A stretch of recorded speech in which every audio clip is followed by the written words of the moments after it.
Hey friends, welcome back to my channel and to another video. I hope you're all enjoying the holiday season so far. With 2024 just around the corner, I thought it'd be fun to do a 2023 recap. And so in today's video, I'm going to be sharing my best luxury purchases of 2023. And while I did shop a bit more than normal this year, I've been really intentional about all the things that I've bought, and I'm largely happy with all the purchases that I've made. So the items on today's video are going to be those that have served me particularly well over the last year. So the first purchase on this list is going to be the Chanel La Boy flap card holder in lambskin leather with aged gold hardware. This is technically a 2022 purchase, but I bought it at the very end of the year, so I think it's fair game. And the reason that I'm including this item first is because I had been scouring the earth for this piece for literally years because it was such a hard piece to hunt down. It's something that I'm just really happy to finally have. And when I say I was hunting, I mean hunting. I went to stores in every city that I visited across Europe, in the United States, even in Canada and my own city. And I just was never able to find it. And then last year, I got so committed to tracking it down once and for all that I called all the stores that I could, put myself on wait lists, followed up repeatedly, and still I got nothing. Eventually, I contacted Chanel Client Care, and basically they told me that it was sold out across the US and Canada, and that I would just have to keep checking in store periodically. And shortly after that, by chance, I was searching online and I came across the item on the website of a consignment shop that was actually just 10 minutes away from me. And to be honest, I was hesitant because I feel like shopping pre-loved can be so rewarding, but also terrifying when it comes to luxury goods. And I had never made any pre-loved purchases before, so I really wasn't confident purchasing pre-loved. And I was kind of just convinced that I would get scammed. But I did my due diligence. I researched, I inspected the listing really closely and carefully. And I also reviewed the shop's return and refund policy. And I was in close contact with the shop owner, and eventually I ended up purchasing the item and I had it authenticated by a trusted Chanel authenticator. And the rest is history, I guess. I'm just so happy to have this item now. I've always loved the boy line and I've always wanted a boy bag. And when this came out, I was like, okay, at least this will be a piece that I can have from that line in my collection until I can finally add a boy bag, not knowing how hard I'd have to look to get this specific piece. And because it took me so long and so much effort to get a hold of, it feels like such a reward to have it. I love the leather, I love the hardware, and I love the style. I just love this little piece and I'm so grateful to have it. The second item on this list is my Van Cleef& Arpels Pearls of Gold ring in the small model. I don't know if you can see that. I'll do a close-up video if anything. This was my first VCA piece, and it was one of the items that I bought for myself for my birthday earlier this year. I just love this ring. It is so simple, but still so pretty and feminine, and it has kind of its own presence, even though it's quite dainty. And although I am someone who likes to remove my jewelry when I'm home or I'm showering or I'm washing my hands, I've gotten quite a lot of use out of it and it's still in amazing condition. I also find it to be really, really comfortable, especially because the inside of the ring is flat. So not only is it light, but it's kind of unnoticeable. Overall, I'm so happy that this was my first VCA piece and I'm really looking forward to my next one.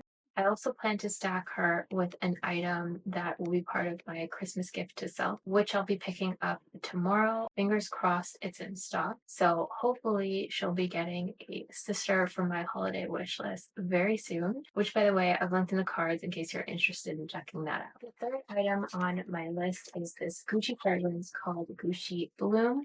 My really good friend gifted me a Gucci lipstick for my birthday, and it came with a sample of Gucci Bloom. And I'm not particularly someone who buys a lot of perfumes because what I find is that I tend to prefer how scents smell on the sampling paper over how they smell on my skin. So when I do find a scent that I really like and that works well with my body chemistry, I tend to stick to it for a really long time.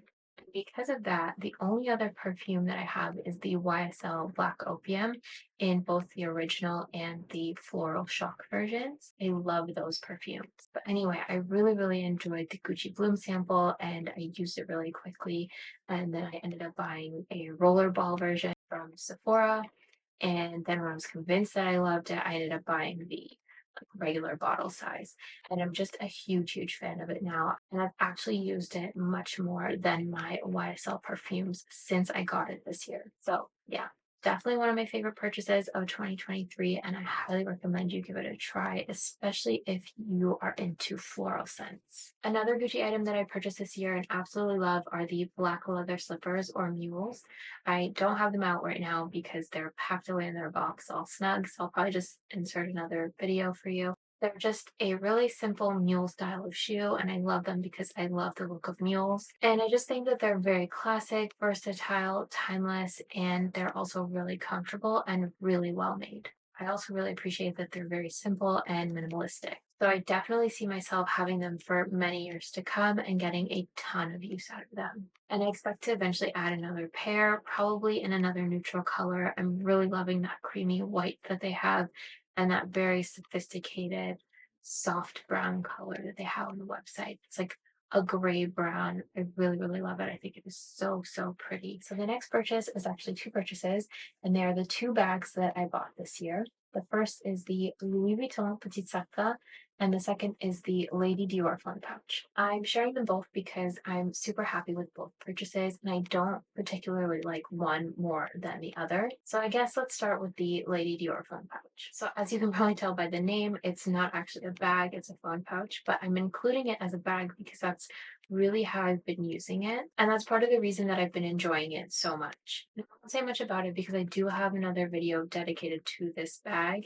which I'll link in the cards for you to check out if you're interested. But I'll just say that not only do I think that it's really beautiful, but it's also quite versatile because it does have a lot more capacity than you would expect of a typical phone pouch or phone holder. And because the chain strap actually allows for it to be worn cross-body or over the shoulder. And to be fair, I do tend to hold my phone in my hand anyway. So when I do use this, it typically doesn't have my phone in it, but I do use it to carry other essentials. However, if I did need it for my phone, it could definitely fit that and a few other pieces. So yes, it's small, but it's definitely functional. And overall, considering its size, its aesthetic, and the versatility and look of the chain strap, I think it makes for a really great mini bag. Next is the Louis Vuitton Petit Sacla. I first saw this bag in person in 2022 when I was buying my Capucine bag. But I knew even then that my next Louis Vuitton purchase, my next Louis Vuitton bag, would be this bag. I know it gets a lot of criticism for kind of being a skinny bag, but I just love the shape. I think it's really unique and I love the structure and I love the on-front leather. I just think it's fabulous. I love it so much. I'm definitely not the biggest fan of like large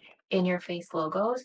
And if you look closely enough, this is kind of large and in your face, but I think because it's done in the on-front leather, it's actually quite subtle. And I think it's just a really great piece to take for like dinners or events or just like occasions where you don't have to carry much more than your essentials anyway. Personally, I work from home, and so when I do go out, I don't typically have to carry a lot on me anyway.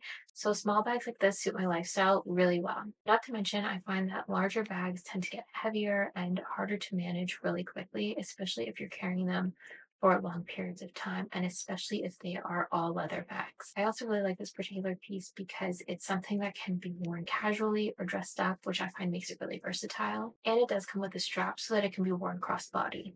I personally never used the crossbody strap that it's come with, and that's mainly because I think it would look so much nicer with a chain strap. When I do use it, I tend to just carry it by top handles like this, or I can kind of get my wrist into the top if I need to for convenience. And I do have another chain strap from like a Coach bag that I use sometimes if I want to carry this over the shoulder. But for the most part, I just hold it like this.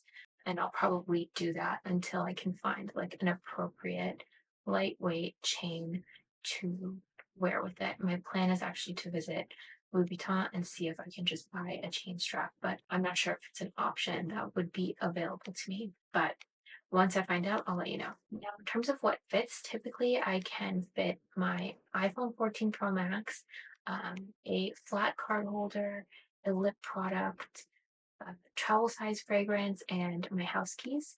And that's typically all I really need to carry on me when I'm using this. But I will say that it is quite a compact bag and it might not suit everyone's needs or preferences. Personally, I love it. I have gotten a ton of use out of it. It typically fits what I need it to fit, and it has served me really, really well since I got it. And just to reiterate what I mentioned earlier in the video, I bought both of these bags really intentionally. I love neutral colors, and given that right now I'm really just starting my luxury collection, I want to focus on adding pieces that will be really useful to me over the years to come and that can serve their own purposes and kind of contribute to my collection in their own ways. So when I picked this specific Louis Vuitton bag, I got it because I wanted a versatile black bag that I could take to events or out for dinner or other occasions, whether dressy or casual. And I had that same thing in mind when I bought the Lady Dior phone pouch. But because I was planning to buy the Petit Sac Plat in the black, I went for a neutral beige color for the phone pouch so I could have a bit of variety. And so far, they've ticked all the boxes that I need them to, and I really, really enjoyed them. So yeah, I'm just trying to be really intentional when making these kinds of purchases because I think it's so easy to get sucked into buying things because we think they're really beautiful, but not necessarily because they'll work for us or our lifestyles. And I just want everything that I add to my collection to be able to suit my life now and in the future so that I can get the maximum enjoyment and use out of that. And I just don't ever want to feel like I've spent a ton of money on pieces that I won't ever reach for. So those were my best luxury purchases of 2023. I'd love to hear what your best purchases of the year were, luxury or otherwise, so definitely leave those in the comments below. And as always, I've put links to the items in the description so you can check those out if you're interested. Anyway, I'll be back with another video next week. In the meantime, though, please come join me over on Instagram where I share curated photos and videos. But that's it for today. If you have any questions, please leave them in the comments below. Thank you so much for watching today's video, and I'll see you in the next one.